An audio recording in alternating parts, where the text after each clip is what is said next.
Hello, hello! Good night everyone! Gusto ko lang naman magkwento kung anong nangyari ngayon. Ngayon ay araw ng Saturday at nag-canvas tayo ng pitchel ng mga kakailanganin natin para sa ating maliit lang or small business. Pagka bili nga natin ng mga kailangan natin sa palengke, ay sinimulan na nating maglinis sa ating pwesto na pag-stayan ng ating bukuhan or buko juice. Nilabas na natin yung mga buko para makita nila na buko yung laman ng jug. Tapos, niready na natin yung mga ice. Syempre, pinuksan na natin yung mga nyug.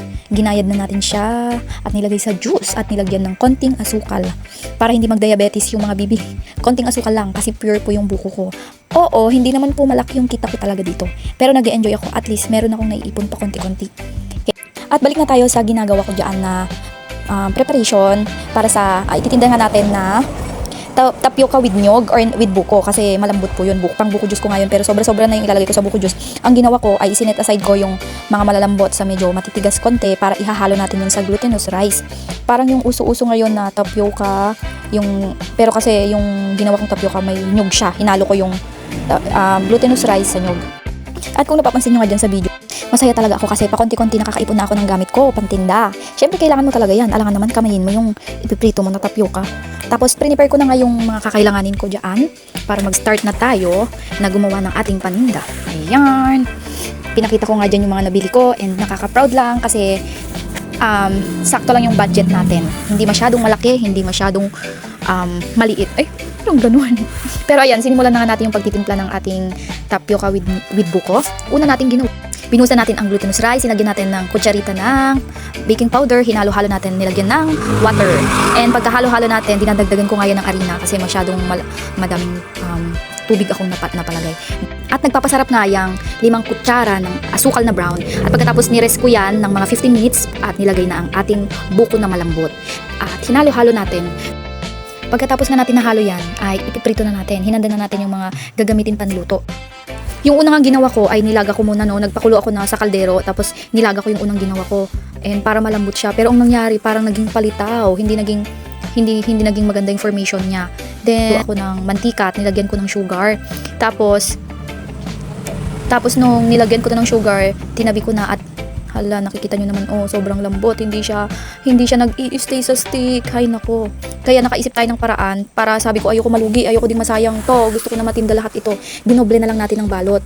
Parang ginawa na lang nating butchi. Parang naging butchi na siya. Pero maganda yung naisip kong paraan, no? Para hindi nasayang. Tapos yung mga nasira nga at hindi na talaga kaya na ilagay sa stick. Ang ginawa ko, pina-free taste ko na lang sa mga customer ko and para naman sa ganun, pag natikman nila, hala, masarap pala, bibili ako next time. Ay, wow, good idea yan. Napaka-brainy. Sana all!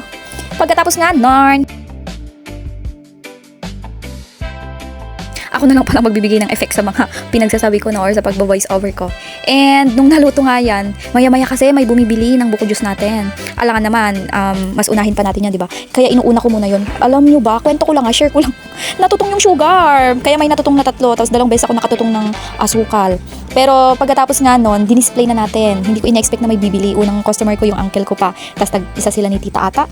Tapos sabi nila, ituloy mo lang, Monique, masarap yung timpla mo. Then mamaya pinatikim ko kay Lola Nelia yung lola ko. Tapos si Tita Flor at saka si Spencer, masarap naman, sabi nila. And nagbigay sila ng advice kung ano yung mga gagawin ko next time. And gagawin ko talaga yun para mas masarap pa lalo. Thank you po sa mga advice. Nagustuhan ko yun. Wow, sana Tapos, pagkatapos ko nga niyan, nabenta ko lahat, no?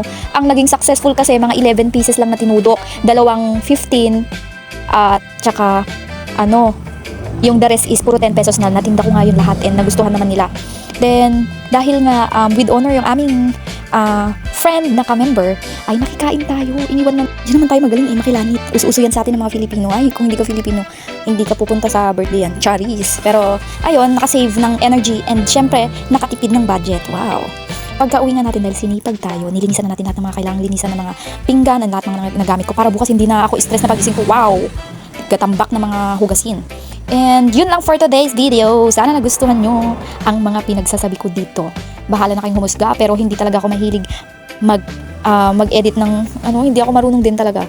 Pero yun lang, good night everyone. See you tomorrow. Sunday nga bukas.